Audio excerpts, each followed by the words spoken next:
কিডনির ইনফেকশন একটি মারাত্মক ইনফেকশন। যখন এই ইনফেকশন হয় তখন এই ইনফেকশন অনেক ক্ষেত্রেই রক্তের মধ্যে ছড়িয়ে যেতে পারে এবং সেই কন্ডিশনকে বলা হয় ইউরোসেপসিস। এবং ইউরোসেপসিস একটি জীবনঘাতী সমস্যা যদি এটিকে সঠিক সময়ে সঠিকভাবে চিকিৎসা না করা হয়। কেন কিডনিতে ইনফেকশন হয়? কিডনিতে ইনফেকশনের অনেকগুলো কারণ রয়েছে, তার মধ্যে সবচেয়ে গুরুত্বপূর্ণ কারণ হলো ইমিউনো কম্প্রোমাইজড স্টেট।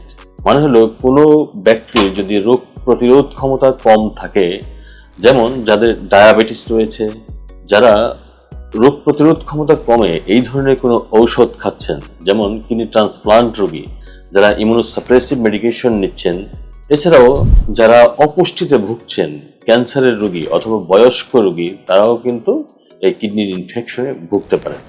এখন আসুন জানা যাক কিডনির ইনফেকশনের লক্ষণগুলো কি কি। কিডনির যদি কোনো ইনফেকশন হয় তাহলে কতগুলো নির্দিষ্ট লক্ষণ নিয়ে এটি প্রকাশিত হয়। তার মধ্যে একটি হলো জ্বর হওয়া এবং কাঁপুনি সহ জ্বর হওয়া। এরপরে হলো কিডনির পাশে বা আমরা যেখানে বলি যে জায়গাটিতে কিডনি থাকে, লয়েন এরিয়া, সেই জায়গাটাতে প্রচন্ড ব্যথা অনুভব হবে এবং সেখানে যদি প্রেস করা হয় তাহলেও রোগী ব্যথা অনুভব করবে।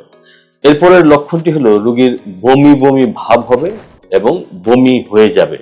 তার সঙ্গে থাকতে পারে প্রস্রাবের জ্বালা পোড়া, খাবারের অরুচি, বিষাদ, এই ধরনের লক্ষণগুলো এর সাথে বিদ্যমান থাকতে পারে। তাহলে কিভাবে এটিকে নির্ণয় করা যায়? নির্ণয় করার জন্য কতগুলো পরীক্ষা নিরীক্ষা করতে হয়। এর মধ্যে কিছু প্রস্রাব পরীক্ষা, ব্লাড টেস্ট এবং আলট্রাসোনোগ্রাফি।